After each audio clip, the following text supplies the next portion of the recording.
नमस्कार, आज की बात में आपका स्वागत है। आज पूरे देश में कमाल हुआ। आज गर्मी के सारे रिकॉर्ड टूट गए। गर्मी के कारण बिजली की मांग के नए रिकॉर्ड बन गए। मांग बढ़ी तो पार कट के रिकॉर्ड बन गए। यूपी, मध्य प्रदेश, राजस्थान, हरियाणा, बिहार, पंजाब, छत्तीसगढ़, महाराष्ट्र, गुजरात, तेलंगाना और उड़ीसा, कुछ नहीं बचा। कई जगह तो तापमान 46 डिग्री के पार जा चुका है। आज दोपहर में दुनिया के सबसे गर्म 50 शहरों में सारे के सारे शहर हमारे देश के निकले।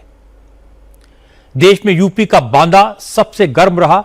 यहां टेम्परेचर 48.2 डिग्री तक दर्ज किया गया। यूपी का बुंदेलखंड राजस्थान के रेगिस्तान से भी ज्यादा तपता दिखाई दिया। अब जब ऐसे हाल हों, गर्मी इतनी ज्यादा हो, तो उसमें पावर कट लगे, बार बार बत्ती गुल हो, तो लोगों का नाराज होना स्वाभाविक है। और आज ऐसा देखने को मिला। यूपी के तमाम शहरों में लोग सड़कों पर उतरे, बिजली घरों का घेराव किया।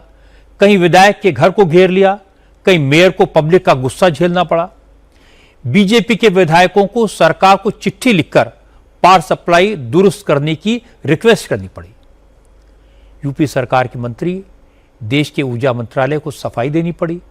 लेकिन सफाई देने से, अपील करने से क्या पब्लिक की नाराजगी दूर हो गई?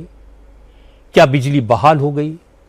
गर्मी को तो सरकार कंट्रोल नहीं कर सकती, लेकिन पावर कट न लगे, इसके लिए सरकार क्या कर रही है?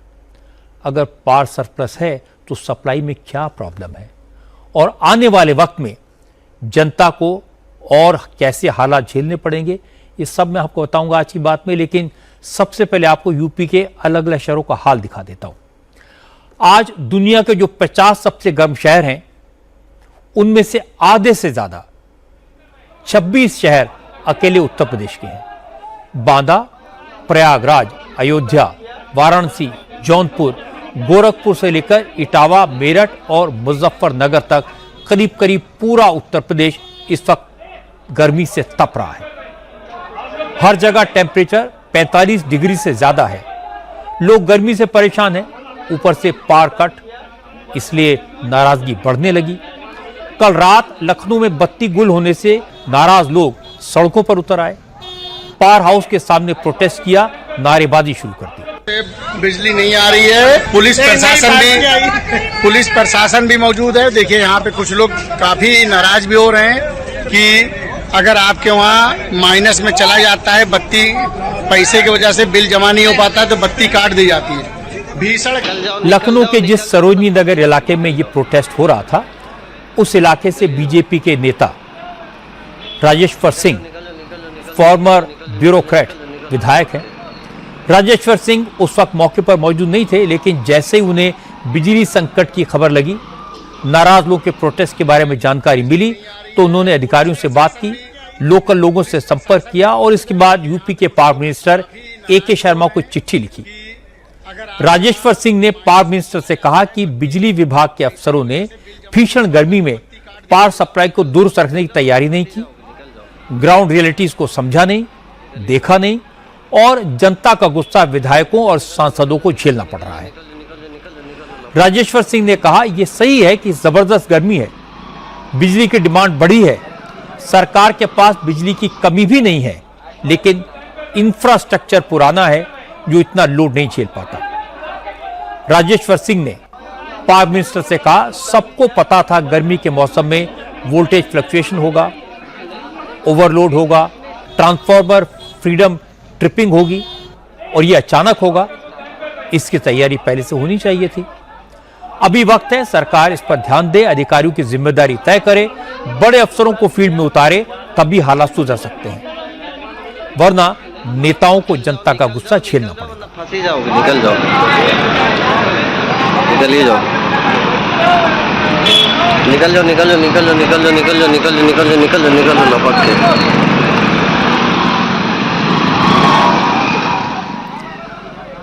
इसी तरह की तस्वीर मेरठ से आई। मेरठ कट से परेशान, पावर कट से परेशान लोगों ने मेरठ के मेयर का घर घेर लिया। मेयर महोदय बिजली विभाग के अफसरों को फोन करते रह गए, किसी ने उनका फोन तक नहीं उठाया। असल में मेरठ में आज पारा 46 डिग्री तक पहुंच गया और इस भीषण गर्मी में मेरठ में भी पार कट लगे। रात में बत्ती गुल हुई तो लोग मेरठ के मेयर हरिकांत अहलूवालिया के घर पहुंच गए। घर के बाहर हंगामा शुरू हुआ तो हरिकांत अहलूवालिया घर से बाहर निकले। लोगों से पूछा, भाई क्यों नाराज हैं? तो जनता ने बताया कि दिन में 15-15 घंटे बिजली कट रही है, 15 मिनट के लिए लाइट आती है और फिर कई घंटे के लिए चली जाती है। एक तो गर्मी से परेशान है, ऊपर से बिजली न होने से पानी की सप्लाई भी बंद हो गई है। घरों में पानी की किल्लत होने लगी है, न रात में सो पाते हैं न दिन में। और बिजली विभाग के लोग नदारद हैं, कोई जवाब नहीं देते तो कहां जाएं? लोगों की परेशानी सुनकर मेयर साहब ने तुरंत बिजली विभाग के एमडी को फोन किया, लेकिन उनका फोन नहीं लगा। इसके बाद उन्होंने बिजली विभाग के कई दूसरे अफसरों को कॉल किया, किसी ने कॉल रिसीव ही नहीं किया। आप मेरे पास आए हो ना, सुनो, मैं आपके साथ ही खड़ा हूँ यहाँ पे, पहली चाहे कितनी देर लगे। नंबर 1, मुझे अभी इस चीज जानकारी मिल रही है बेटे, अगर मुझे ये चीज और पहले मिल जाती मैं आपके साथ बिजली घर पे होता। मैं वैसे नहीं कह रहा, अभी भी एक बार मैं बात कर रहा हूँ जो सबसे बड़ा अधिकारी है, एक मिनट बात हो जाए, आपके सामने बात हो जाए। उसका फोन मिला रहा हूँ तो ये आ रहा है कि ये नंबर बदल रहा है, मुझे एक मिनट आप। इसके बाद लोग मेयर हरिकांत को बिजली विभाग के दफ्तर ले जाने पर अड़ गए। थक हार कर हरिकांत अहलूवालिया ने डीएम को फोन किया। डीएम ने बिजली विभाग के अफसरों को डांट लगाई, तब जाकर कई घंटे बाद पुलिस, अफसर और बिजली विभाग के कर्मचारी मौके पर पहुंचे। मुश्किल से पूरे दिन में 3 से 4 घंटे लाइट आ पाती है, बार बार पावर काटते हैं और 1 घंटे लाइट चलाते हैं, 3-4 घंटे लाइट पूरे महानगर की बंद रहती है। इस तरह की जब बराबर सूचनाएं आई तो हमने ये एमडी बिजली हमारे ये माननीय गुप्ता साहब है यहाँ पर, तो हमने उनका फोन मिलाने का बहुत प्रयास करा। चलो नंबर 1 पोजीशन एमडी बिजली है, जो नंबर 2 के अधिकारी हैं उनको फोन मिला रहे हैं, वो फोन नहीं उठा रहे। नंबर 3 के अधिकारी हैं उनको फोन मिला रहे हैं, उनका कोई रेस्पॉन्स नहीं आ रहा। फिर मैंने मजबूरन डीएम साहब के निवास स्थान पर फोन करा। पब्लिक बहुत वायलेंट थी और पब्लिक ने मुझे मजबूर कर दिया था कि हम एमडी बिजली के घर, ये जो हाइडिल कॉलोनी में रहते हैं, पब्लिक ने मेरे से कहा कि आपको हमारे साथ चलना पड़ेगा। यही हाल मेरठ के छोटे छोटे कस्बों में था। सरधना में भी देर रात बिजली विभाग के खिलाफ प्रोटेस्ट हुआ, लोगों ने सड़क जाम कर दी, नारेबाजी की, लेकिन इसका कोई असर नहीं हुआ।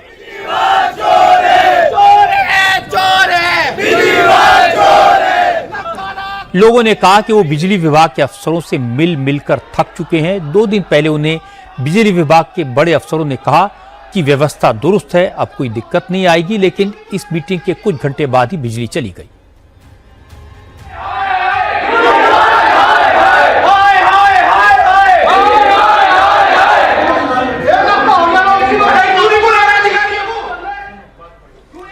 लोगों ने खुद कहा कि फीडर पर लोड ज्यादा है, इसलिए बार बार ट्रांसफार्मर जल जाते हैं, लेकिन अफसर ध्यान नहीं दे रहे। मुश्किल से 3 से 4 घंटे लाइट आई है कल से लेके अब तक। आती है 10 मिनट को आती है, 1 घंटे को 1.5 घंटे को गायब, फिर चलाएंगे, 5 मिनट को चला देंगे, फिर बंद। इनसे ये कहा कि सारा सरतना बंद कर दो, अगर हमारी बंद है तो सारे सरतना की बंद रहेगी। लोगों की यही मांग है कि वर्तमान फीडर को सही करके सुधारा जाए, उसका लोड कम करा जाए, उसे 2-3 बस। तो भाई साहब यही कहना चाह रहे हैं कि लाइट की व्यवस्था तो बिजली विभाग वाले सुधारेंगे। अब ये क्या करेंगे, फीडर घटाएंगे बढ़ाएंगे, जो भी करेंगे तो इनके हाथ का काम है। जिस तरह भी हो विद्युत आपूर्ति सही रहनी चाहिए कम से कम। कल पूरी रात रह गई, हम सड़कों पे रहे भैया, भी सब लोग हम सड़कों पे रहे सारे पूरी रात। लाइट सही कराई, आधे घंटे लाइट आई, फिर गायब। आज दोबारा आ लिए, आश्वासन मिल रहा, कल आज भी आश्वासन मिला, यहाँ भी आश्वासन मिला, यहाँ से हमें भगा देंगे आश्वासन करके। इनको लाइट आ गई, हमारी लाइट आ गई लाइट, आधे घंटे बाद फिर चली जाएगी। हम कल को फिर धक्के खाएंगे यहाँ पे। ये मोस्टली पॉपुलेशन डेंसिटी का एरिया है, इस एरिया में सबसे ज्यादा नगर की पॉपुलेशन है और इसमें इतने ज्यादा लोड होने की वजह से इतने फॉल्ट हैं। कहीं फॉल्ट होगा तो पूरा फीडर बंद कर देंगे, मतलब आधे नगर की लाइट बंद कर देंगे। अब हमने इनसे रिक्वेस्ट करी एसएसओ से और बिजली वालों से कि जिस स्थिति में हम हैं बिना लाइट के, हमें आप पूरे नगर को भी बिना लाइट के कर दीजिए, ताकि सब लोगों को यह पता चले कि कष्ट क्या चीज है और अधिकारियों तक मैसेज पहुंचे। देश में सबसे ज्यादा तापमान मैंने आपको बताया उत्तर प्रदेश के बांदा में है। पारा 48 डिग्री के पार जा चुका है, लेकिन बांदा में बिजली की आंख मिचौली चल रही है। लाइट ट्रिपिंग और फॉल्ट से परेशान लोग सड़कों पर उतरे, जाम लगा दिया। महीनों से परेशान है, महीनों से। तो क्या हो गया? इतनी भयंकर गर्मी है, पानी आ रहा है, लाइट आ रही है, न लाइट आ रही, न यहाँ पानी आ रहा है। जो सप्लाई वाला पानी चल रहा है, अब तो नहीं आ रहा। महीनों हो रहे हैं, कम से कम 1 महीने से कम नहीं हो रहे हैं। अरे ये 8 दिन से बराबर लाइट की समस्या बनी हुई। अच्छा, हाँ तो अब क्या किया गया? भाई लोगों ने कहा बच्चे रोते सोते सोते तो चलो रास्ता के लिए किया जाता भाई बिजली विभाग, तो बिजली विभाग सुनेगा। अब बिजली विभाग आता है, बस खाना पूर्ति करके चला जाता है। रात के 12 बजे 1 बजे चले जाएगी। बिजली वालों का अपन लुक पड़ी है, रात दिन लुक झुक करते हैं। कई बार कूलर भी फूंक चुका है, एक बार तो टीवी फूंक गई थी मेरी। कहा बताएं बिजली वालों को, नाक में दम किए, ऊपर भगवान नाक में दम किए है, नीचे बिजली वाले दम किए हैं। दिन हो या रात हो, दिन में दोपहर में सोने जाते हैं, लाइट खत्म आती है जाती है, ट्रिपिंग हर 10-10 मिनट में ट्रिपिंग हो रही है। अधिकारी तो करें लाइट पर्याप्त व्यवस्था में। अधिकारी जब एसी से बाहर निकले तब तो उनको मौके वारदात की समस्या समझ में आए कि हम लोग किस तरह जीवन यापन कर रहे हैं। लोगों को भगवान से भी शिकायत है और बिजली वालों से भी। मुजफ्फरनगर में तापमान 46 डिग्री से ऊपर है और 10 घंटे बिजली गुल रही। हालांकि बिजली विभाग ने कल सुबह 4 घंटे कटौती का अलर्ट जारी किया था, लेकिन रात जब बिजली नहीं आई तो फिर लोग नाराज हुए और फिर देर रात बिजली की सप्लाई बहाल हुई, लेकिन 10 मिनट बाद फिर गायब हो गई तो लोग सड़कों पर आए। पानीपत खटीमा रोड पर जाम लगा दिया। बिजली विभाग के अफसरों को मौके पर बुलाने की मांग को लेकर लोग अड़ रहे और कई घंटे तक प्रदर्शन चलता रहा। सुरेंद्रनगर की लाइट जो है अपना प्रॉपर नहीं है। सूचना यदि कुछ मिलती है कि 2 घंटे के लिए जाएगी, 4-4, 5-5 घंटे तक लाइट नहीं आती। सुबह आज जो है 10 बजे से 2 बजे तक की सूचना थी कि भाई 1 बजे तक लाइट आ जाएगी। अब 3 बजे तक भी लाइट नहीं आई। 3 बजे के बाद भी लाइट जो आई 10 मिनट के लिए आई, फिर चली गई। देखिए, दिन में तो लाइट भागती, दिन में तो किसी तरह से हम बिता लेते थे, लेकिन रात में भी लाइट भागती है। इतनी परेशानी कि लोग बाग सो नहीं पाते। बहुत बुरा हाल है। फ्रिजों में सामान सड़ जाए, सबर का बांध टूट गया। आज लगातार फोन करने लग रहे अधिकारियों, कोई फोन नहीं उठा रहे। उसके बाद बिजली घर पर आए तो बिजली घर पर कोई नहीं मिला। मैंने आपको लखनऊ से लेकर मेरठ, मुजफ्फरनगर तक लोगों की नाराजगी दिखाई, परेशानी दिखाई।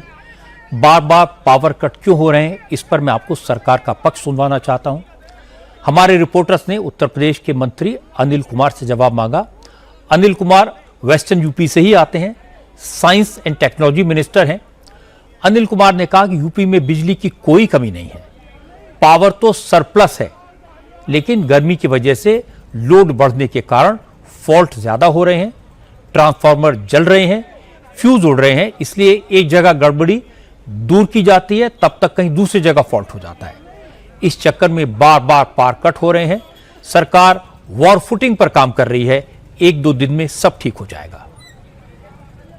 आप देख लो कि टेम्परेचर भी 47 डिग्री से एक्स्ट्रा जा रहा है। जब टेम्परेचर बढ़ता है तो उससे भी कई बार जो है बहुत सारी दिक्कत परेशानी आती है। और हमारे यहाँ जनपद मुजफ्फरनगर में कल रात को काफ़ी दिक्कत थी, काफ़ी लोग उससे परेशान हुए। हमें सहानुभूति भी है सब लोगों से, काफ़ी लोग सड़क पर आ गए थे। कल मैंने भी रात अधिकारियों से बात की थी, रात 11 बजे के आसपास मैंने बात की थी और उन्होंने बताया था कि 33,000 की कोई लाइन में कोई फॉल्ट आ गया। फॉल्ट के कारण प्रभावित हुई है। ऐसा नहीं कि मान लो जो है कि लाइट की कोई सप्लाई की कमी है, पर्याप्त विद्युत आपूर्ति है प्रदेश स्तर पर। और अगर आप मान लो पहले की स्थिति देखो, पहले की पूर्ववर्ती सरकारों में क्या स्थिति रहती थी, कई दिन लाइट गायब रहती थी, घंटों के हिसाब से लाइटें आती थी। आज तो फिर भी जो है आपूर्ति शहरी क्षेत्र में 24 घंटे की आपूर्ति है। नगरीय क्षेत्र में जो कस्बे हैं उनमें 18 से 20 घंटे की सप्लाई है, देहात में 18 से 20 घंटे की सप्लाई। अनिल कुमार की बात ठीक है और जो समझा रहे हैं वो सही है। बिजली विभाग की दिक्कत भी जेन्युइन हो सकती है, लेकिन आम जनता को इन बातों से कोई मतलब नहीं होता। लोगों को तो बस गर्मी से राहत चाहिए, पावर कट से निजात चाहिए। इसलिए जो स्थानीय नेता हैं उनकी परेशानी बढ़ी हुई है। सलोन के बीजेपी विधायक अशोक कुरी का गुस्सा भी बिजली विभाग पर फूटा। उन्होंने फोन पर ही बिजली विभाग के अफसरों को जमकर खरी खोटी सुनाई। अफसरों से कहा कि उनके पास हर जगह से पावर कट की शिकायतें आ रही हैं, अफसर लोगों की बात नहीं सुन रहे। अब वो लोगों को क्या जवाब दें। सबसे ज्यादा दी बिजली घर की जो है क्या आप लोग जानबूझकर ऐसा करते हैं क्या? 8-8 घंटे 4-4 6-6 घंटे लोगों को बिजली नहीं दे पा रहे हैं। इतना कटौती तो नहीं प्रदेश सरकार ने बोला हुआ है कहीं करने के लिए। क्या आप लोग योगी जी की सरकार को एकदम बदनाम करने पे तुले हुए हैं क्या जानबूझ करके? या आप लोकल विधायक को वहां पे बदनाम करना चाहते हैं कि बिजली नहीं दे पा रहे?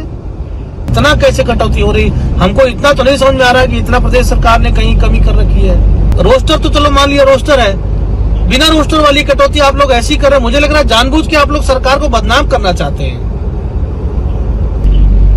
आप लोग रोस्टर के हिसाब से बिजली नहीं दे रहे हैं, अघोषित रोस्टर अलग से काट रहे हैं। जब भी बैठक होगी आप बता देंगे कि हम तो 18 घंटे गांव बिजली दे रहे हैं रूरल में। कहीं पर तो ये स्थिति है बघौला वगैरह में कि आ रही है, हर 15 मिनट बाद फिर चली जा रही है, 1.5 घंटे बाद आती है, फिर 15 मिनट बाद फिर चली जाती है।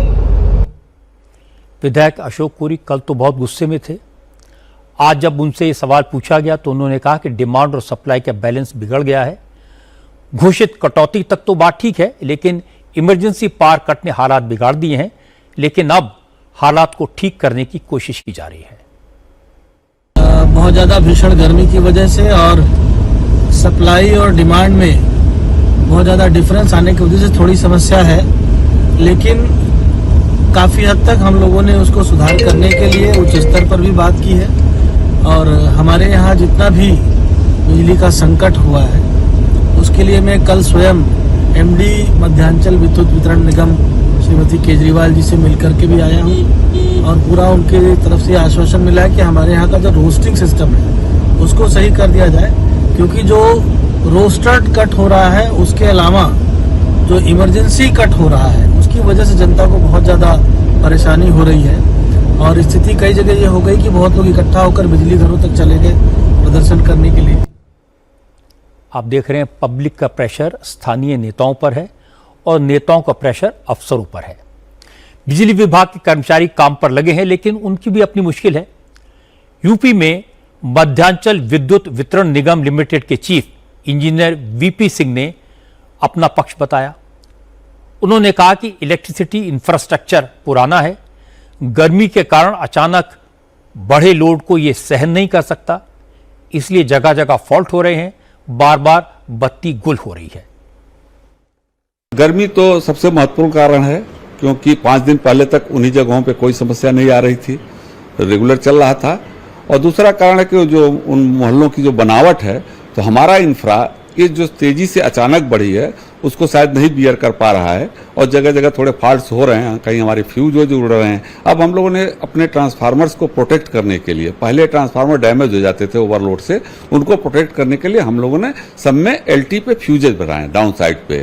वो फ्यूजेज ब्लो हो रहे हैं। जब फ्यूजेज ब्लो हो रहे हैं तो उस मोहल्ले की, उस फेज से जुड़े हुए कंज्यूमर्स की सप्लाई बंद हो रही है जब तक कि वो दोबारा ना बांधा जाए। और वो लोग इस चीज को सहन नहीं कर पा रहे हैं। भाई गर्मी बहुत पड़ रही है तो बियर करना मुश्किल हो रहा है, मतलब इनसे लोड बढ़ा है, लेकिन हम लोड बियर कर पाने की स्थिति में है। पावर की कमी नहीं है, कमी है तो जो डिस्ट्रीब्यूशन नेटवर्क में जो हमारे छोटे छोटे बताया आपसे कि जैसे हमारा ट्रांसफार्मर है, वो एक एरिया एक पॉकेट वो ओवरलोड हुआ, जैसे अभी फैजुल्लागंज का पॉकेट है, हमारा एक सेक्टर 6 का पॉकेट है। इंजीनियर साहब की बात तो सही है और इसका सबूत कानपुर में देखने को मिला है। कानपुर में कई ट्रांसफार्मर भीषण गर्मी और एक्स्ट्रा लोड की वजह से जल गए। शहर के ज्यादातर इलाकों की बिजली चली गई। इसके बाद कानपुर में भी प्रोटेस्ट हुए। कानपुर देहात में मेडिकल कॉलेज के स्टूडेंट्स ने नारेबाजी की, कॉलेज कैंपस में प्रदर्शन किया। लोकल विधायक सुरेंद्र मैथानी से शिकायत की। सुरेंद्र मैथानी खुद अफसरों के पास पहुंच गए, लेकिन पावर कट न लगे इसका उपाय न किसी अफसर के पास था, न विधायक महोदय के पास। स्थानीय स्तर पर इतनी कठिनाई आ रही है। मैं 8 महीने पहले जब बद्दर सर्दी थी उस समय लगभग मैं आया था और एमडी को मैंने कहा था कि बिजली की समस्या की अतिरिक्त एडवांस तैयारी कर ली जाए, क्योंकि मुझे पता है कि प्रतिवर्ष ये बिजली की समस्या लोकल फॉल्ट की वजह से कुछ ज़्यादा हो जाती है। हम गोविंद नगर विधानसभा क्षेत्र की बात करें तो यहाँ पर बहुत ज़्यादा बिजली की कटौती हो रही है, जिसपे इन्होंने बताया, एमडी साहब से मिलने आया, पता लगा आपूर्ति हो रही है लेकिन लोकल फॉल्ट हो गया, ट्रांसफार्मर की क्षमता बढ़ाइए, नहीं तो ट्रांसफार्मर की वजह से फॉल्ट हो गया और वो फॉल्ट जुड़ने में ठेला गाड़ी से लोग जब इधर से उधर जाएंगे, वो भी बेचारे हमारे परिवारों के लोग हैं, वो इस भद्दर गर्मी में जहाँ बिजली ना आ रही हो वो ठेला लेकर जाएंगे तो समय लगेगा। उसके लिए उन्होंने गाड़ी के लिए हमने कहा कि हर सब स्टेशनों पे जहाँ पर ये संकट है वहाँ पे कम से कम गाड़ी तुरंत वहाँ सुनिश्चित की जाए। हमारे रिपोर्टर्स ने बिजली की प्रॉब्लम को लेकर विधायकों से बात की, अफसरों से पूछा, मंत्रियों से बात की और जो जवाब मिले उसका मतलब आपको शॉर्ट में समझा देता हूं। असल में यूपी में गर्मी ने रिकॉर्ड तोड़ा है और बिजली की डिमांड जबरदस्त बढ़ी है। यही सारी समस्या की जड़ है। 16 मई को यूपी में बिजली की डिमांड 27,800 मेगावाट थी, जो कल बढ़कर 33,000 मेगावाट तक पहुंच गई। सिर्फ 5 दिन में करीब 6,500 मेगावाट बिजली की डिमांड बढ़ चुकी है। यूपी के एनर्जी मिनिस्टर ए.के. शर्मा ने बताया है कि गर्मियों में पीक आवर्स में आमतौर पर बिजली की डिमांड 28,300 मेगावाट होती है, जो इस साल 33,000 मेगावाट से ऊपर जा रही है। ए.के. शर्मा ने यह भी कहा कि सरकार के पास पावर की कोई कमी नहीं है, लेकिन गर्मी और पावर सप्लाई का लोड इक्विपमेंट पर पड़ रहा है, यह सबसे बड़ी दिक्कत है। यूपी के ऊर्जा मंत्री ने कहा, इस वक्त लोग अगर बिजली का इस्तेमाल थोड़ी समझदारी से करें, अगर एक एसी से काम चल सकता है तो सारे कमरों के एसी न चलाएं। इससे पीक आवर्स में कम से कम अचानक लोड नहीं बढ़ेगा और परेशानी कम होगी। पश्चिमांचल विद्युत वितरण निगम के एमडी रवीश गुप्ता ने बताया कि सिस्टम के पास इतना लोड सहने की कैपेसिटी नहीं है। आने वाले 2 हफ्ते पब्लिक के लिए थोड़े मुश्किल हो सकते हैं। जो इस साल की गर्मी अभी अपने सबसे चरम पे है, तो इस प्रकार से हमारी जो डिमांड है इस समय सबसे ज़्यादा इस समय चल रही है। लगभग ये 11,000 मेगावाट पार कर गई है पश्चिमांचल विद्युत वितरण निगम की। तो उसके सापेक्ष आपूर्ति की दिक्कत नहीं आती है, लेकिन कहीं ना कहीं जो डिस्ट्रीब्यूशन नेटवर्क है उसके ऊपर प्रेशर पड़ता है इस समय, क्योंकि गर्मी ज़्यादा है। तो हमारे जो संयंत्र हैं वो भी अपनी गर्मी डिसिपेट करने में उनको कोई दिक्कतें आती हैं। इस समय जो समस्या ज्यादा आ रही है वो अर्बन फिनोमिनन है, क्योंकि एसी का लोड इस समय ज्यादा होता है। तो रात में जो केबल जलने की समस्या आती है वो शहरी क्षेत्रों में हो रही है। मेरा मानना है ये जो इस समय सबसे पीक समय है, अभी ये जो 1 सप्ताह बीता है और मिलता है अगला 1 सप्ताह जो है वो पीक रहेगा, तो उस समय थोड़ी सी घटनाएं इसकी बढ़ती हैं, परंतु इसको आगे नॉर्मलाइज करा लिया जाएगा। और ये प्रॉब्लम सिर्फ उत्तर प्रदेश की नहीं है। पावर की डिमांड सिर्फ यूपी में नहीं बढ़ी, पूरे देश का यही हाल है। आज केंद्र सरकार के ऊर्जा मंत्रालय ने जो फिगर सामने रखे वो चौंकाने वाले हैं। 18 मई को देश में 257 गीगावाट बिजली की डिमांड थी, जो 21 मई यानी कल बढ़कर 271 गीगावाट तक पहुंच गई, जबकि पिछले साल जून में बिजली की डिमांड 243 गीगावाट थी। यानी पिछले साल के मुकाबले इस बार बिजली की डिमांड करीब 28 गीगावाट बढ़ गई है, जो बहुत ज्यादा है। हालांकि मौसम विभाग ने पहले भी भीषण गर्मी की भविष्यवाणी की थी, इसलिए सरकार ने 277 गीगावाट बिजली की डिमांड के हिसाब से इंतजाम किए थे।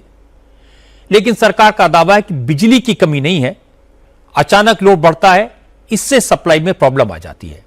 इसे भी दुरुस्त करने की कोशिश की जा रही है। असल में छोटे शहरों में, ग्रामीण इलाकों में तो पावर कट हर साल लगते हैं, लोग इसके यूज टू भी हैं। लेकिन दिल्ली में, एनसीआर में, बड़े बड़े शहरों में सोसाइटीज में रहने वाले लोग भी इस बार काफी परेशान हैं। सोसाइटीज में आमतौर पर पावर बैकअप होता है, बिजली कटने पर बड़े बड़े जनरेटर से पावर सप्लाई जारी रहती है। लेकिन इस बार एक नई प्रॉब्लम है, पॉश इलाकों की महंगी सोसाइटीज में भी पावर कट लग रहे हैं। और इसकी वजह क्या है? असल में ईरान अमेरिका की जंग के कारण क्रूड ऑयल की सप्लाई पर असर पड़ा है। सरकार ने बल्क डीजल के रेट बढ़ा दिए हैं। सोसाइटीज के जनरेटर्स डीजल पर चलते हैं। एक दिन में 2 से 3 हजार लीटर डीजल की जरूरत होती है, लेकिन बल्क डीजल महंगा होने के कारण सोसाइटीज या तो बल्क डीजल खरीद नहीं रही या फिर रिटेल में पेट्रोल पंप से ले रही हैं। और पेट्रोल पंप्स पर भी इतनी बड़ी मात्रा में डीजल आसानी से नहीं मिलता। इसलिए आमतौर पर एसी में रहने वाले सोसाइटीज के लोग भी पंखे से काम चला रहे हैं। कहते हैं कि मुसीबत अकेले नहीं आती, एक तो पेट्रोल डीजल की कीमत बढ़ी, उस पर गर्मी भी खूब पड़ी, बिजली की डिमांड और बढ़ी। जो लोग पहले डीजल वाले जनरेटर्स यूज करते थे वो भी अब इलेक्ट्रिसिटी पर शिफ्ट हो गए। अब पहले से ज्यादा घरों में बिजली के मीटर लगे हुए हैं, इसलिए डिमांड और भी ज्यादा है। लेकिन अगर उत्तर प्रदेश में बिजली सरप्लस है तो फिर सप्लाई की प्रॉब्लम है। अगर सप्लाई लाइन में गड़बड़ है तो यह गड़बड़ है। अगर ट्रांसफार्मर जलने लगे हैं तो यह बिजली विभाग की कमी है। अगर बिजली की सप्लाई में कमी नहीं है, उसके बाद भी लोगों को मुसीबत झेलनी पड़ रही है, तो इसका मतलब है बिजली विभाग ने एडवांस में तैयारी नहीं की। जो भी लोग इसके लिए जिम्मेदार हैं, थोड़े दिन में और थोड़े दिन के लिए उनके घरों की बिजली काट देनी चाहिए, तब पता चलेगा गर्मी क्या होती है। आज पावर कट को लेकर प्रोटेस्ट हुए। कल पेट्रोल डीजल के लिए पेट्रोल पंप पर लाइनें लगी थी, तो विरोधी दलों ने प्रधानमंत्री नरेंद्र मोदी को निशाना बनाया। लेकिन आज कमल हासन की बात सुनकर हैरानी हुई। कमल हासन प्रधानमंत्री मोदी के सपोर्टर नहीं है। आज उन्होंने कहा वो न तो राइटिस्ट हैं न लेफ्टिस्ट, लेकिन ईरान और अमेरिका की जंग के बाद दुनिया भर में जो हालात हैं उसमें प्रधानमंत्री ने जिस तरह से मैनेज किया है, देश को बड़े संकट से बचाया है, वो काबिल तारीफ है। कमल हासन ने कहा कि ईंधन बचाने की प्रधानमंत्री नरेंद्र मोदी की अपील का लोगों को सपोर्ट करना चाहिए। इस वक्त राजनीतिक मतभेद भुलाकर सभी पार्टियों को सरकार के साथ, देश के साथ खड़ा होना पड़ेगा। More than 60 countries have already imposed energy saving rules. We recently heard Singapore's Prime Minister asking his people to prepare for tough times ahead. We are much larger country, and our Prime Minister has asked us to save energy over the next year. In moments like this, national responsibility must rise above party politics. As Mr. Vajpayee famously said, governments will come and go, but the nation shall remain. During the 1962 China War, we donated gold from our homes to support our soldiers fighting at the border. In 1965, when India did not have enough food grains, Lal Bahadur Shastri ji asked citizens to skip one meal a week for the whole nation. Today, India does not need such sacrifice. Surely, we must do this for a country when our parents did much more. Remember, every unit of energy saved today strengthens India tomorrow. Kamal Haasan ने जो appeal अंग्रेजी में की उसका अर्थ आपको हिंदी में बता देता हूं। कमल हासन ने कहा कि मिडिल ईस्ट की क्राइसिस के कारण 60 से ज्यादा देशों ने ईंधन और फॉरेन करेंसी बचाने के लिए तरह तरह की पाबंदियां लगाई थी। कमल हासन ने कहा कि 1962 और 1965 की जंग के दौरान देश ने सोना डोनेट किया था, एक वक्त खाना खाकर अन्न बचाया था। अब चुनौती उतनी बड़ी तो नहीं है, लेकिन नागरिकों को अपनी तरफ से छोटे छोटे स्टेप उठाने चाहिए। कमल हासन तमिलनाडु में एमएनएम नाम की सियासी पार्टी चलाते हैं, बीजेपी के विरोधी हैं, फिर भी उन्होंने प्रधानमंत्री की अपील को सपोर्ट किया। हालांकि कमल हासन ने केंद्र सरकार को यह सुझाव दिया है, संकट के वक्त प्रधानमंत्री मोदी सारे राज्यों से बात करें, मुख्यमंत्रियों की मीटिंग बुलाएं और पब्लिक ट्रांसपोर्ट को सस्ता करने जैसे कदम उठाएं तो बेहतर होगा। As a centrist, I must also acknowledge good work irrespective of my political alliances. At the same time, sacrifice cannot be expected only from citizens. Governments too must share the burden. Therefore, I request the Prime Minister to convene a national summit of all chief ministers. Both the central and state governments should work together to protect the common man and do two things immediately. First, state taxes like VAT on petrol and diesel should be reduced. And secondly, train, metro and bus fares should also be reduced so that more people can shift away from private vehicles. Kamal Haasan ने petrol diesel पर tax घटाने की मांग की, metro, train और बसों का किराया घटाने की डिमांड की ताकि ज्यादा से ज्यादा लोग पब्लिक ट्रांसपोर्ट का इस्तेमाल करें, गरीबों को राहत मिल सके। और यह अच्छी बात है। कमल हासन ने पॉजिटिव बात की, अच्छा सुझाव दिया कि पब्लिक ट्रांसपोर्ट की कीमतें कम करनी चाहिए, पेट्रोल डीजल पर टैक्स घटाना चाहिए। अगर सब लोग इसी तरह से सुझाव दें तो रास्ता निकलेगा, लोगों को राहत मिलेगी, क्योंकि यह कोई सीक्रेट नहीं है कि ऑयल के दाम बढ़े हैं। थाली का खाना महंगा हो गया है, दूध की कीमतें बढ़ी हैं, रुपया कमजोर हुआ है, यह सब सच है। लेकिन यह भी सच है यह संकट अमेरिका और ईरान की लड़ाई की वजह से पैदा हुआ, इसमें भारत का कोई कसूर नहीं है। हम ये भी नहीं कह सकते कि देश की जनता इस बात को नहीं समझती, सब समझते हैं।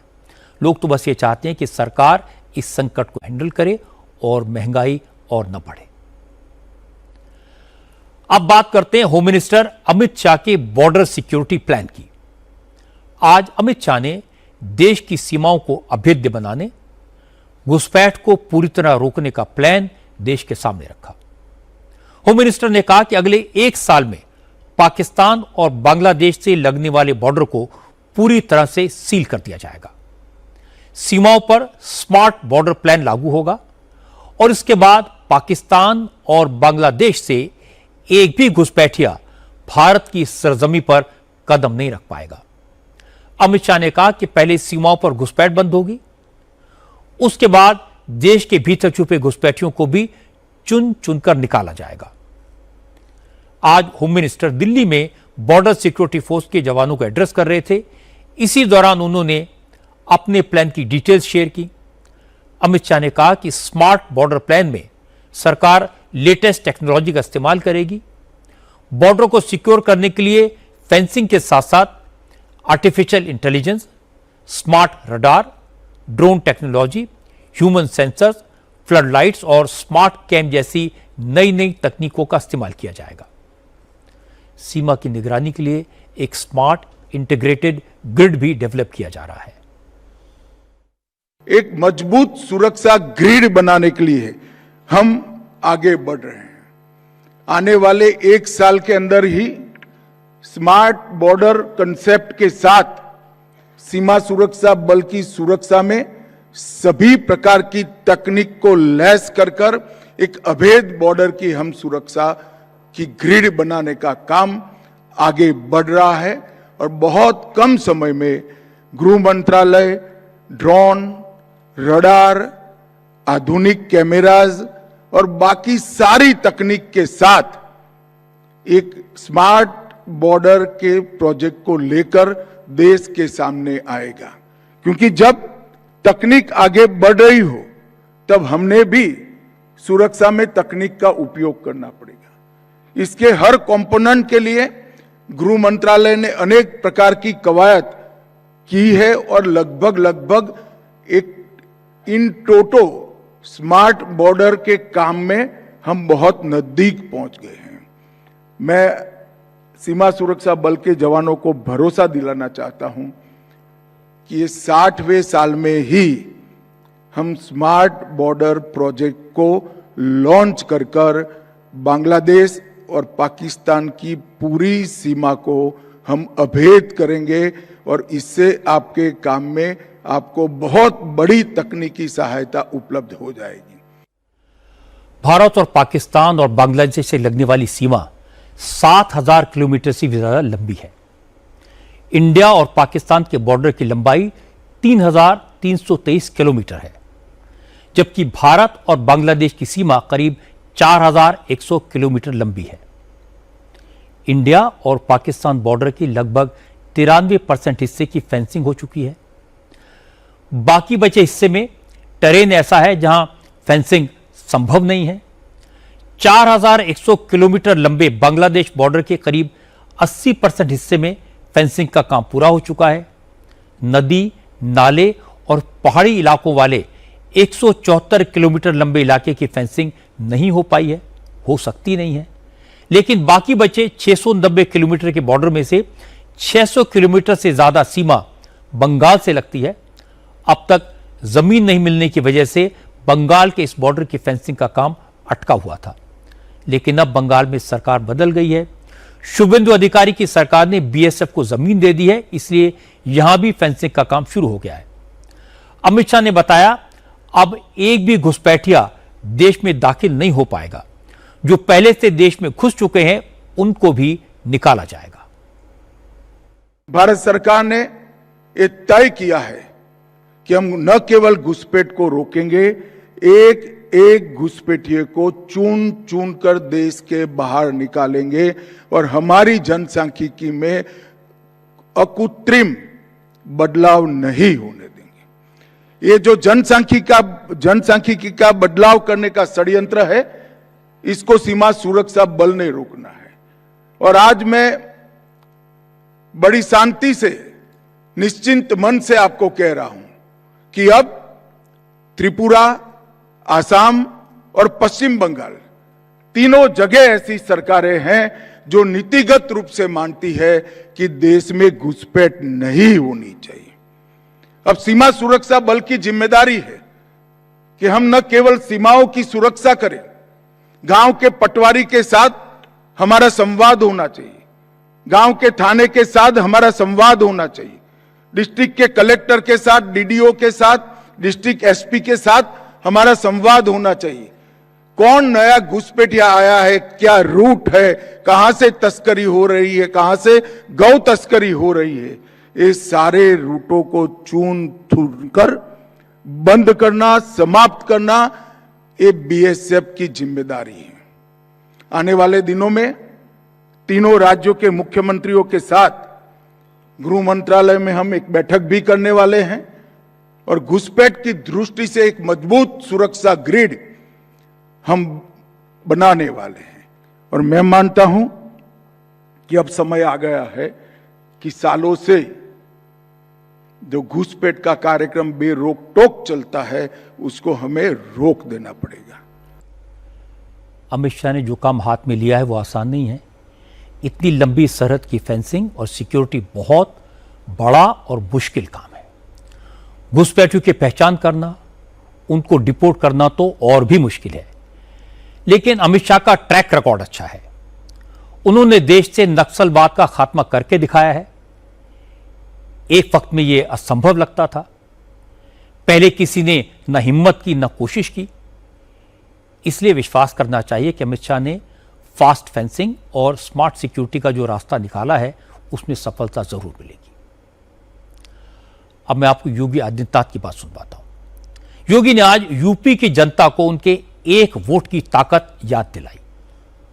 योगी आज देवरिया में थे, या उन्होंने 650 करोड़ रुपए की 19 परियोजनाओं का शिलान्यास और उद्घाटन किया।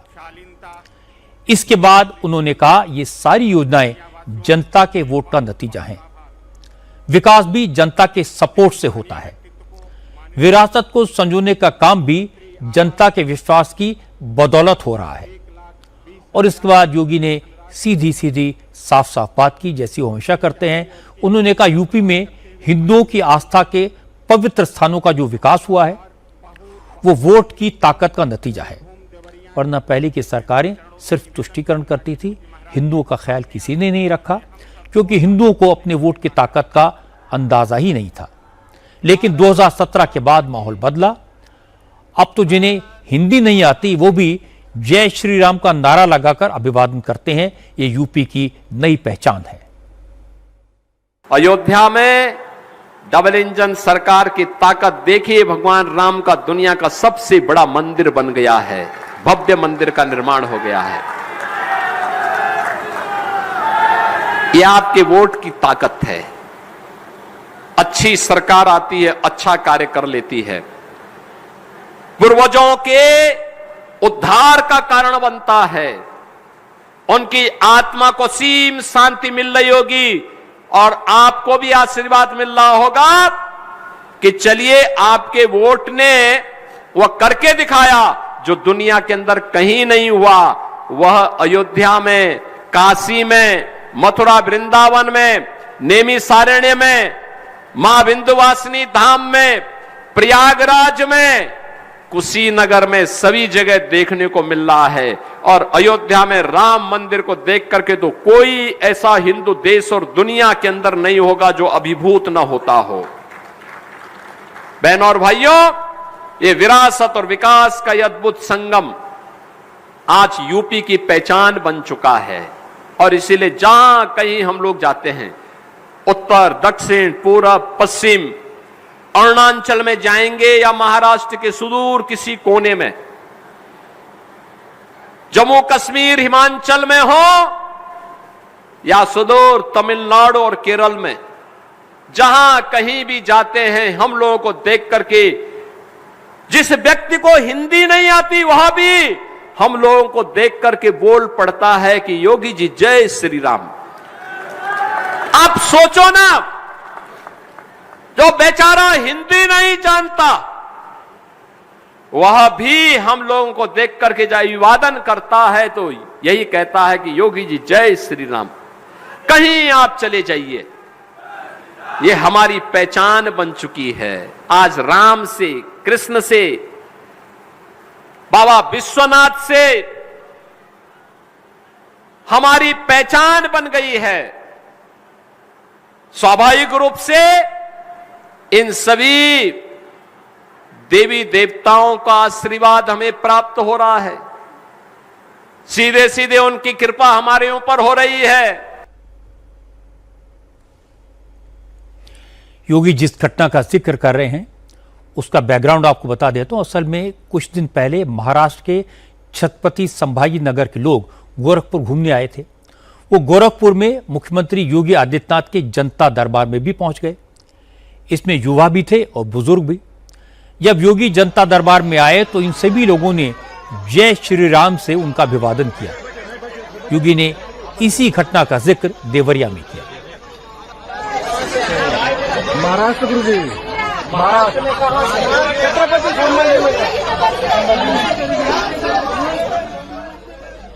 योगी आदित्यनाथ की बात सही है कि यूपी में रिलीजियस टूरिज्म तेजी से बढ़ा है। आपको जानकर हैरानी होगी कि पिछले साल यूपी में 156 करोड़ टूरिस्ट पहुंचे। अयोध्या में रामलला के दर्शन करने करीब 30 करोड़ श्रद्धालु आए, 30 करोड़। और पिछले एक महीने में 62 लाख से ज्यादा भक्त काशी विश्वनाथ के मंदिर में आए। यूपी में आने वाले टूरिस्ट और उनके श्रद्धालुओं के लिए योगी के शासन में सुरक्षा भी है और सुविधा भी, इसीलिए यूपी की नई पहचान बनी है। लेकिन जैसे जैसे तीर्थ स्थलों पर भीड़ बढ़ती है वैसे वैसे प्रशासन की चुनौतियां भी बढ़ती जाती हैं। उत्तराखंड में पिछले एक हफ्ते में हमने देखा कि बाबा केदारनाथ और बद्रीनाथ धाम जाने वाले श्रद्धालुओं की संख्या इतनी बढ़ गई कि मैनेज करना मुश्किल हो गया। आज उत्तराखंड के चीफ मिनिस्टर पुष्कर धामी ने भी माना कि उम्मीद से ज्यादा 4 धाम यात्रियों के आने से सरकार के इंतजाम कम पड़ने लगे, यात्रियों को संभालना चुनौती बन गया। ऐसे में अगर कोई मजहब के नाम पर गड़बड़ी करेगा तो बर्दाश्त नहीं किया जाएगा। धामी ने कहा कि कुछ लोग ईद के बहाने सड़क पर नमाज पढ़ने की मांग कर रहे हैं, लेकिन वो समझ लें कि सरकार किसी कीमत पर इसकी इजाजत नहीं देगी। ये हमने तय किया है कि किसी भी कीमत पर हमारे राज्य में आने वाले जो सनातनी हैं, 4 धाम यात्री हैं, उनको कोई परेशानी न हो। वैसे भी इस समय में काफी ज्यादा संख्या में आ रहे हैं, तो व्यवस्था बनाना हमारे लिए एक चुनौती जैसा है। भारतवर्ष के अनेक कोनों से आने वाले लोग यहाँ आते हैं, इसलिए इस समय पर सड़कों को बिल्कुल जो है धार्मिक प्रदर्शन और इसका माध्यम नहीं बनने दिया जाएगा। अभी मैं देख रहा था कि कांग्रेस के एक बड़े नेता कह रहे थे कि सड़कों पर नमाज पढ़ने देना चाहिए। हमने कहा कि नमाज पढ़ने का जो स्थान है, नमाज वहीं पर होनी चाहिए। ये व्यवस्था है, इस व्यवस्था को बिगाड़ने का किसी को कोई भी अधिकार नहीं है। इनको नमाज करनी है, करें भी, नमाज भी करनी चाहिए, जरूर करनी चाहिए। उनका अपना धर्म है तो उसका पालन करें, लेकिन मस्जिद, ईदगाह और ऐसे स्थानों पर पढ़ी जाए जहां पर वो व्यवस्था बनानी है। सार्वजनिक स्थानों को बाधित करने का काम नहीं करना चाहिए, किसी को आपके उससे परेशानी नहीं होनी चाहिए। और इस दौरान ये किसी भी प्रकार से, और कुछ लोग केवल हर बात को वोट बैंक की दृष्टि से देखते हैं, वो भी बिल्कुल ठीक नहीं है कि वोट बैंक की दृष्टि से इसको देखा जाए। इन सब व्यवस्थाओं में वोट बैंक से ऊपर आना चाहिए लोगों को। देवभूमि में तो बिल्कुल तुष्टीकरण का काम जो लोग करते रहे हैं, वो सालों से करते रहे। हम ये सब काम तुष्टीकरण का बिल्कुल किसी कीमत पर नहीं करेंगे। माहौल तो बंगाल में भी बदला है। बंगाल में भी इस बार सड़कों पर नमाज पर पाबंदी है। ईद के मौके पर न सार्वजनिक जगहों पर कुर्बानी होगी, न सड़कों पर नमाज। पिछले साल बकरीद से पहले आखिरी जुमे की नमाज सड़कों पर होती थी, लेकिन आज ऐसा नहीं हुआ। आज बकरीद से पहले का जुमा था, नमाजियों की काफी भीड़ जुटी, लेकिन न सड़क ब्लॉक की गई, न ट्रैफिक रुका। सारे नमाजी मस्जिद में गए, नमाज पढ़ी और आराम से लौट गए। कोलकाता का राजा बाजार इलाका हो, टीपू सुल्तान मस्जिद हो या फिर नखोदा और कैनिंग स्ट्रीट इलाके की मस्जिद हो, एक भी नमाजी सड़क पर नहीं दिखाई दिया। हालांकि पिछले शुक्रवार को राजा बाजार में सड़क पर नमाज पढ़ने के मुद्दे पर हंगामा हुआ था। पुलिस को लाठीचार्ज करना पड़ा था, इसलिए आज प्रशासन मुस्तैद था। पुलिस के साथ साथ सेंट्रल फोर्सेस की तैनाती भी की गई थी। मस्जिद कमेटी के लोगों को भी समझाया गया था और बातचीत से रास्ता निकाला गया। इसका असर यह हुआ कि नमाज के वक्त से पहले मस्जिद कमेटी के लोग खुद ही दरवाजे पर खड़े होकर नमाजियों से मस्जिद के अंदर जाने की अपील कर रहे थे, सड़क पर जमा होने से उन्हें रोक रहे थे। इसलिए पुलिस को भी ज्यादा मशक्कत नहीं करनी पड़ी। सभी लोगों ने मस्जिद के अंदर ही नमाज पढ़ी। पिछले शुक्रवार को इसी राजा बाजार क्षेत्र में पुलिस के साथ बहस छिड़ गया और उसके बाद मामला काफी आगे बढ़ गया। तो उसको मद्देनजर रखते हुए आज जैसे कि देखा जा रहा है, राजा बाजार इलाके में भारी सुरक्षा बल यहाँ पर तैनात किया गया है। यहाँ पर वाटर कैनन जैसे कि रखा गया है। इसके अलावा कोलकाता पुलिस के अधिकारी भी यहाँ पर मौजूद है। एक बार विजुअल दिखाने की कोशिश करूंगा। यहाँ पर कोलकाता पुलिस जैसे मौजूद है, ऐसे ही सेंट्रल फोर्स की मौजूदगी भी नजर आ रहा है। यहाँ पर जैसे कि भारी संख्या में कोलकाता पुलिस के बल यहाँ पर तैनात है और इसी के साथ साथ सेंट्रल फोर्स भी यहाँ पर मौजूद है ताकि कोई भी अशांति ना फैले। और पश्चिम बंगाल सरकार के द्वारा जो नोटिफिकेशन जारी किया गया है कि लोगों में परेशानी हो ऐसा कोई काम नहीं किया जा सकता है, तो इसको मद्देनजर रखते हुए भारी सुरक्षा बल इस वक्त तैनात किया गया है कोलकाता के राजा बाजार इलाके में। बकरीद शांति से मनाई जाए, किसी तरह की गड़बड़ी ना हो, इसकी तैयारी दिल्ली सरकार ने भी की है। आज दिल्ली सरकार ने बकरीद पर कुर्बानी को लेकर गाइडलाइंस जारी की। दिल्ली में खुले में कुर्बानी नहीं होगी। अगर किसी ने गौवंश या ऊंट को काटने की कोशिश की तो उसके खिलाफ सख्त एक्शन होगा। दिल्ली सरकार के मंत्री कपिल मिश्रा ने कहा कि मुस्लिम भाई परंपरा के मुताबिक बकरीद मनाएं, ये उनका हक है, लेकिन उन्हें सरकार के नियम मानने होंगे।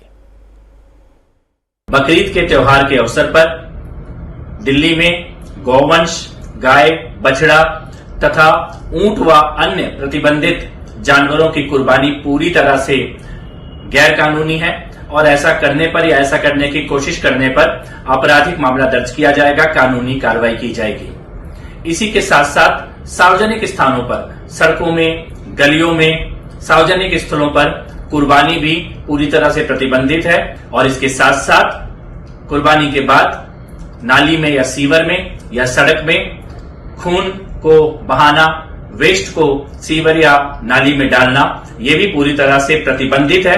कुर्बानी केवल वैध स्थलों पर, निर्धारित स्थलों पर ही की जाए और खरीद फरोख्त भी केवल वैध तरीके से, वैध स्थानों पर जहां पर अनुमति है वहीं की जाए।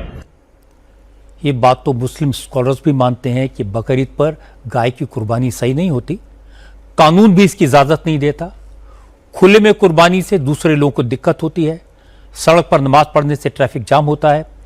त्योहार पर दूसरों का मन खट्टा हो, किसी को परेशानी हो, लड़ाई झगड़ा हो, ये तो मुस्लिम भाई बहन भी नहीं चाहेंगे। और अच्छी बात है कि इस बार मौलवी, मौलाना भी मुस्लिम भाइयों से अपील कर रहे हैं कि मस्जिद में ही नमाज पढ़ें, घर के भीतर ही कुर्बानी दें। और इस बात का पूरा यकीन है कि मौलानों की अपील का असर होगा।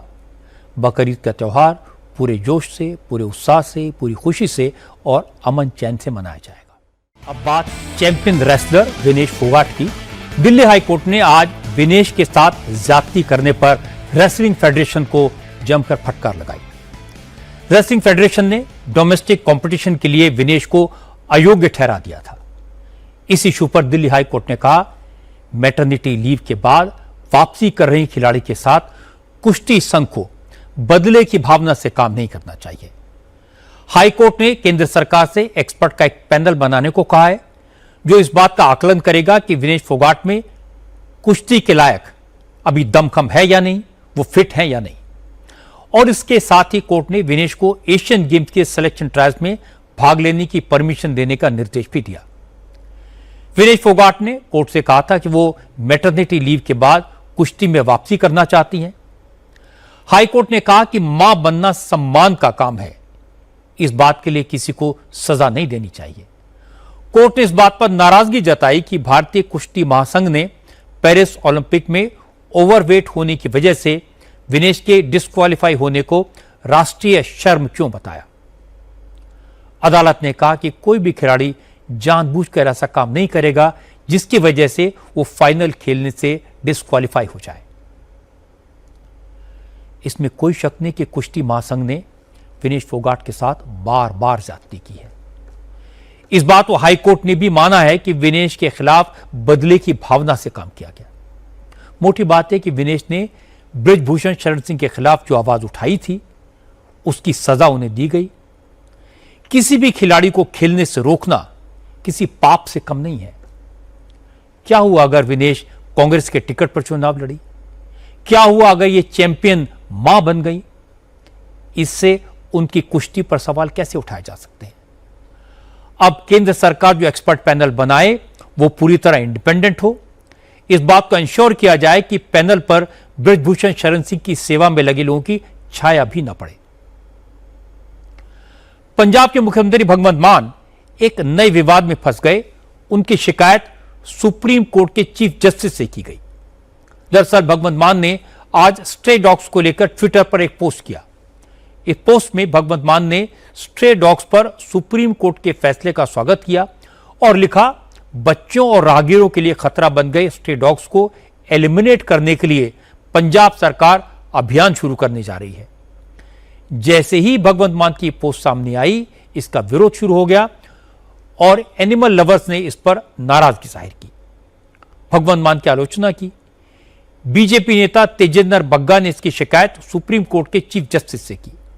बग्गा ने कहा कि भगवंत मान सुप्रीम कोर्ट के आदेश को गलत तरीके से पेश कर रहे हैं। सुप्रीम कोर्ट ने सिर्फ गंभीर रूप से बीमार और खतरनाक कुत्तों को लेकर स्पष्ट गाइडलाइन दी है। कानूनी दायरे में रहकर ही इन्हें खत्म करने के लिए कहा गया है, लेकिन भगवंत मान सामूहिक तौर पर डॉग्स को एलिमिनेट करने की बात कर रहे हैं। यह गलत है। सुप्रीम कोर्ट भगवंत मान को स्ट्रे डॉग्स की हत्या करने से रोके। भगवंत मान पहले तो कलाकार हैं और बाद में चीफ मिनिस्टर हैं। मैंने तो उनसे गरीब मजदूरों की बदहाली पर कविता सुनी है। वो दूसरों का दर्द समझते हैं, फिर वो बेजुबान जानवरों को इस तरह कत्ल करने की, एलिमिनेट करने की बात कैसे कर सकते हैं? सुप्रीम कोर्ट ऑर्डर यह नहीं कहता कि रातों रात स्ट्रे डॉग्स को किलर कहकर उनको खत्म कर दिया जाए। पहले तो हर इलाके में डॉग लवर्स की कमेटियां बनाई जानी चाहिए जो एग्रेसिव डॉग्स को या रेबीज के शिकार डॉग्स की पहचान करें। उसके बाद उन्हें अलग करने का तरीका निकालना चाहिए। डॉग्स को जान से मारना इलाज नहीं है। बड़े पैमाने पर नसबंदी करने से ही रास्ता निकलेगा। आज इस बात के आसार दिखाई दिए कि मिडिल ईस्ट में हालात सुधर सकते हैं। अमेरिका ईरान की जंग पर फुल स्टॉप लग सकता है। आज इस बात के संकेत मिले कि ईरान और अमेरिका युद्ध खत्म करने को लेकर समझौते पर पहुंच गए हैं और इसका ऐलान जल्दी हो सकता है। अरब और अमेरिकन मीडिया दोनों ने दावा किया है कि अमेरिका और ईरान डील करने के बेहद करीब पहुंच गए हैं। दोनों के बीच मतभेद वाले ईरान के एटमी प्रोग्राम मसले को फिलहाल किनारे पर रखने पर सहमति बन सकती है। दोनों देश स्टेट ऑफ हॉर्मुज का ब्लॉकेड खत्म करने के लिए तैयार हो सकते हैं, इसकी पूरी संभावना है। अमेरिका और ईरान के बीच डील कराने के लिए इजिप्ट, सऊदी अरब, कतर, टर्की और ओमान पर्दे के पीछे रहकर लगातार बात कर रहे हैं। कतर ने अपनी एक टीम तेहरान भेजी है ताकि डील को फाइनलाइज किया जा सके। वहीं पॉजिटिव सिग्नल देते हुए ईरान ने भी स्ट्रेट ऑफ हॉर्मुज के इलाके से शिप्स के पैसेज में छूट दी है। पिछले 3 दिन में 94 शिप्स हॉर्मुज क्रॉस कर चुके हैं। आज की बात में इतना ही। मेरे आपसे अगली मुलाकात कल रात 10 बजे होगी आपकी अदालत में। इस बार आपकी अदालत में मेरे मेहमान हैं जमीयत उलमा हिंद के अध्यक्ष मौलाना महमूद मदनी। महमूद मदनी इस्लामिक स्कॉलर हैं। मैंने उनसे पूछा क्या रील बनाना इस्लाम के खिलाफ है, क्या लड़कियों का कार चलाना इस्लाम में हराम है, क्या फेशियल कराना, आईब्रो बनाना इस्लाम में अलाउड नहीं है, ये सारी पाबंदियां लड़कियों पर क्यों हैं, लड़कों को क्यों छोड़ दिया। आपकी अदालत में जमीयत उलमा हिंद के चीफ के खिलाफ ये जोरदार मुकदमा आप देख पाएंगे कल रात 10 बजे। Please welcome Maulana Mahmood Madani. Toothpaste, तेल, साबुन, वो हलाल और हराम कैसे हो सकता है? कमाई ही हराम है तो फिर खाना कैसे हलाल होगा तुम्हारा? तो पानी पर भी सर्टिफिकेट लगेगा। गंदा पानी है, उसका सोर्स जो है नापाक है, तो पानी ना हलाल नहीं होगा, हराम होगा। हलाल का मतलब काटना नहीं होता है। अब तक तो यही था कि हलाल और झटका में फर्क होता है, तो टूथपेस्ट में झटका और हलाल कैसे होता है? जमीयत उलेमाए हिंद के प्रेसिडेंट मौलाना महमूद मदनी आपकी अदालत में शनिवार रात 10 बजे।